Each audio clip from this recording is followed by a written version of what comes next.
부산 여론이 촉각을 곤두세울 수밖에 없는 정말 중요한 이슈 중에 하나가 바로 가덕도 신공항 건설인데 우선 이것이 얼마나 파열이겠느냐. 신공항 건설이 부산 선거의 결정타일 거냐? 아닙니다. 모든 후보들이 다 주장하고 있는 것이기 때문에 특정 정당에게 집중적으로 쏠려가지 않을 것이다. 대통령의 방문이 결정적으로 또 선거에 영향을 줬다고 보기는 어렵습니다. 결국 50대가 결정적이다. 지역은 어디냐? 부산도 서쪽입니다. 이 지역이 어떻게 될지가 판세를 가늠할 것으로 보입니다. 여러분 안녕하십니까, 시사 끝장입니다. 부산의 민심, 이 가덕도로 상징되는 변수로 인해서 과연 얼마나 이 출렁이고 있을지, 얼마나 변화를 가져올지 관심이 가는 그런 곳입니다. 국민의힘은 4일 후보를 확정을 하고요, 민주당은 6일 후보를 확정을 합니다. 그러면 뭐 바로 이 불꽃 튀는 대결로 들어갈 것 같은데, 이 부산 민심 배종찬 인사이트K 연구소장과 함께 분석해 보겠습니다. 배 소장님, 네. 부산 민심도 어쨌든 이 가덕도 여건이 뭐 굉장히 힘을 쏟고 있지 않습니까? 이것이 얼마나 좀 부산 민심에 영향을 좀 줄까요?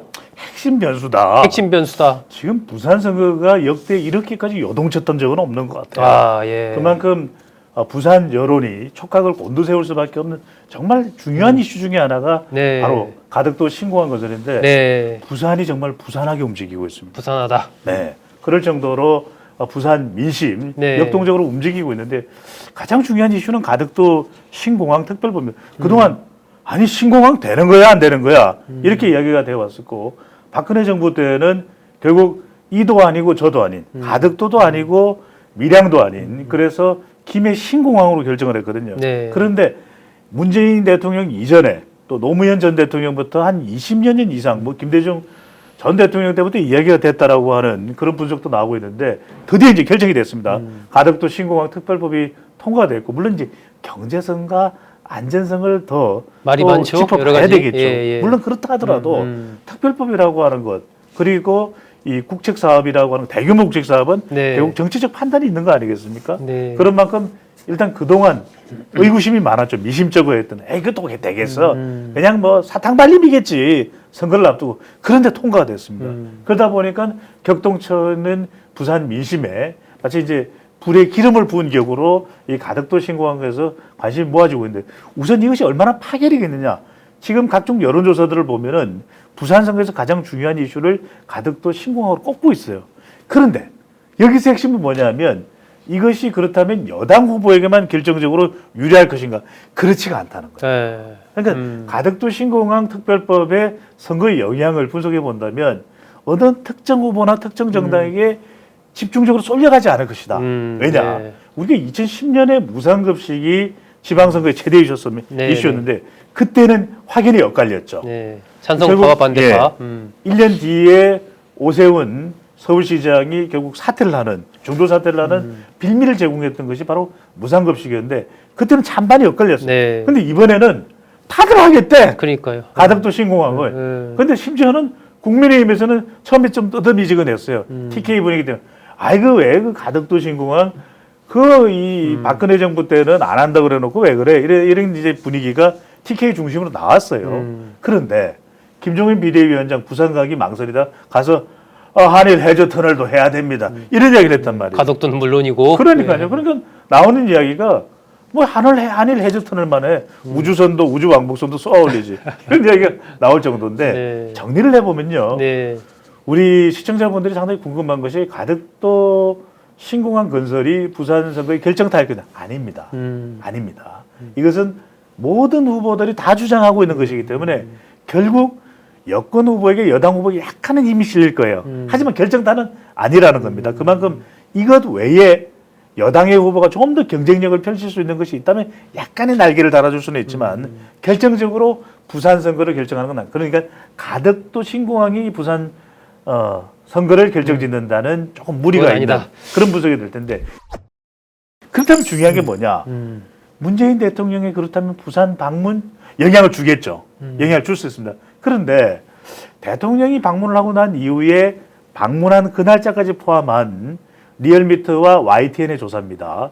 YTN이 지난주 2월 말 한 주, 2월 마지막 주에 실시를 했던 조사이고 자세한 사항은 중앙선거조사 심의위원회 홈페이지를 보면 PK입니다. 물론 이제 부산 외에 경남과 울산까지 포함을 했는데 이건 묶어볼 수가 있다는 거죠. 왜? 네, 네. 이번에 문재인 대통령이 부산을 방문했을 때는 동남권 메가시티 구축 전략 보고에 참석한 거기 때문에 울산과 경남에까지도 여론의 영향을 묶어서 줄 수가 있어요. 그런데 국민의힘 지지율이 더 높아졌어요.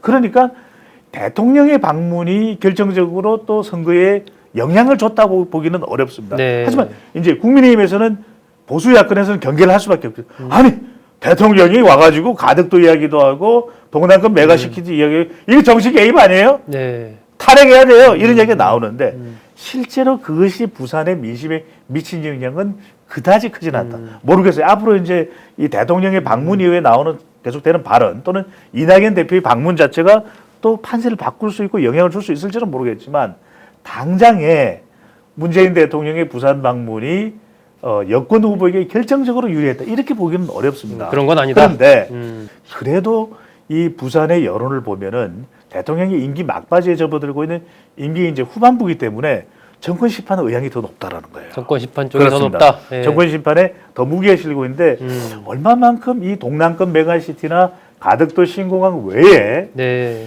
이 여당과 또 정부가 뭔가 한방 카드가 있느냐 없느냐. 특히 이제 네. 선거에 개입할 수 없는 정부로서는 이제 어찌할 도리가 없는 것이니까 무엇보다 네. 중요한 것은 이제 여당 내에서 부산에 가덕도 신공항이라는 카드 이미 이제 카드가 노출됐어요. 그러니까 정권 심판보다는 정권 안정 쪽에 힘이 실릴 수 있게끔 만들 수 있는 카드가 있어야 될 것 같고 그동안 또 국민의힘은 여러 가지로 이 경선 과정에서의 파일이 많았죠. 조금 시끄러웠죠. 뭐 예. MB 정권에서의 뭐 국정원 사찰과 관련해서 사생활 박형준 후보가 문제도 관련이냐, 있었고, 또 이제 그죠? 국정원에서는 또 여러 가지. 선을 예, 긋고 예. 그것이 미친 영향은 제한적으로 보여요. 부산도 서울과 크게 다르지가 않아요. 뭐냐? 첫 번째는 50대입니다.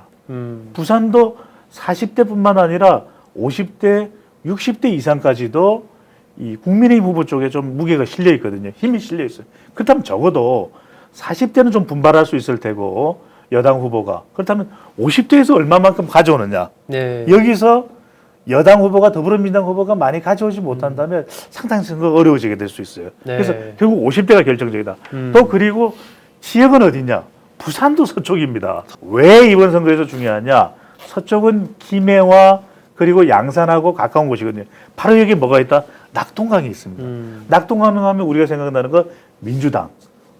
경쟁력을 발휘했던 총선거에서 국회의원 선거와 지방선거에서 바로 이 지역이 낙동강 벨트. 그러니까 강서 낙동권을 바라봐야 되거든요. 이 지역이 어디냐? 바로 강서구, 북구, 사구 그리고 사상인데 사상이 어디입니까? 문재인 대통령의 지역구가 있었던 곳입니다.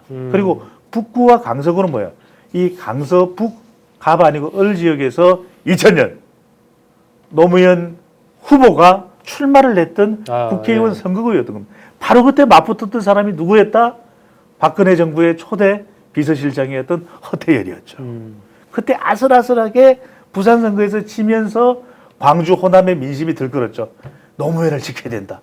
그게 노무현의 대선 승리의 발판이 됐다. 바로 그 선거인데 그래서 이 지역을 바라다 봐야 됩니다. 그래도 민주당이 좀 영향력과 경쟁력을 발휘할 수 있는 강서 낙동권 여기에다가 이 김영춘 후보가 지금 그래도 경쟁력이 있는 후보죠. 네. 여당에서는 김영춘 후보의 지역구였던 부산 진구. 부산 사람들은요. 찐구이래요. 네. 찐구. 네. 그리고 영도구. 전통적으로 영도구에 이 호남 경쟁력이 있는 그런 지역이 될 텐데 이 지역까지 합해서 서쪽입니다. 이 지역이 어떻게 될지가 부산 선거의 판세를 가늠할 것으로 보입니다. 예. 이 부산 시민들 대상으로 한 그 YTN 리얼미터 조사 보니까 93%가 반드시 투표하겠다. 이렇게 대답을 했습니다. 굉장히 높은 수치가 투표 참여 의사를 밝힌 겁니다. 제일 중요한 부분이 민생 경제 살리는 것과 일자리 창출 이렇게 꼽았어요. 아마 서울도 예외가 아닐 겁니다. 물론 뭐 지금 정권 심판이냐, 뭐 정권에 대한 지지냐 여러 가지 그런 것들이 갈리고 있지만 역시 국민들이 가장 중요하게 생각하는 것은 민생 경제, 일자리 창출이기 때문에 여야 아직 30일 남은 이 시간 동안 과연 부산 민심을 누가 더 잡을 수 있는가 하는 부분들은 여러 가지 또 변수가 있을 것 같습니다. 좀 더 두고 봐야 되지 않을까 싶습니다. 가장 중요한 것은 일자리 창출, 민생 경제를 시민들이 원하고 있다라는 것입니다.